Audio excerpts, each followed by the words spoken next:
Richard Boss Croker, and his connection to Richfield Springs, New York. Richard was born in 1843 in County Cork, Ireland. In 1846, his family immigrated to the United States.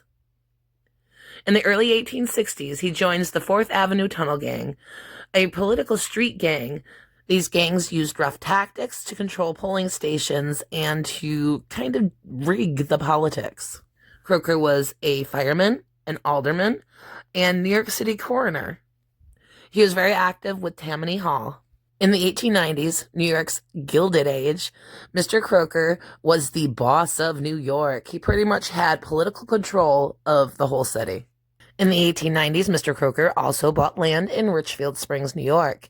He bought what was once the former Hopkins farm, and it was a property that had a racetrack, and he purchased it off of a senator.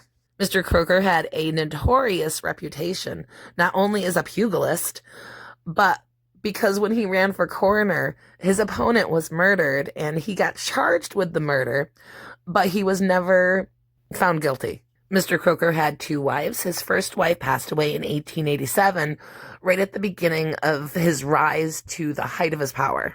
His second wife, Beulah, was about 35, 40 years younger than he was, and she was a suffragette. Beulah was Native American, and she came from the Cherokee Nation.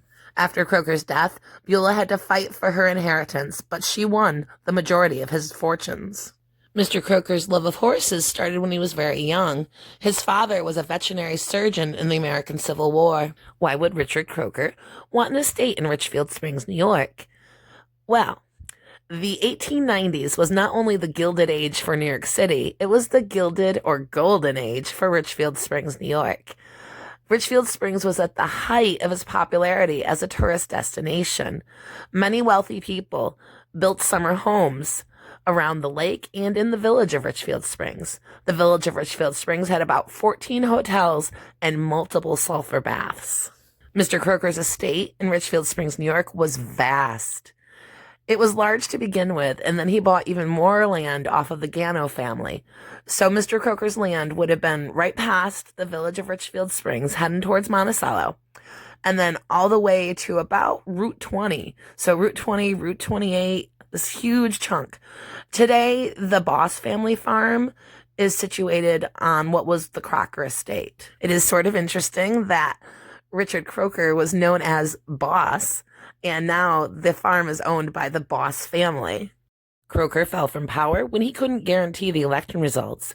He spent his later years in Ireland, and he passed away in Ireland in 1922.